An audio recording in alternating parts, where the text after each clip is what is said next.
Hello guys and welcome to my channel Techno Entertainers. In this video we shall talk about how to use the CHAT-GPT for free. First step, open Play Store on your Android. After opening, click on search box. Search for Bing.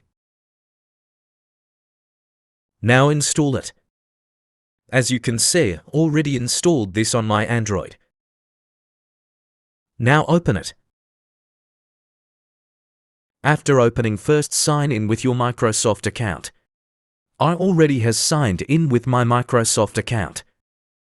Now click on Chat. As you can see here, it is already showing GPT for option. If it off, then turn it on. Now you can ask everything with it. Let we tell it to generate a story.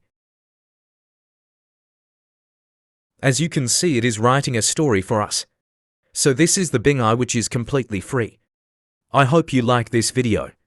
If yes, then please click on the thumbs up button and subscribe my channel Techno Entertainers. Okay, bye bye.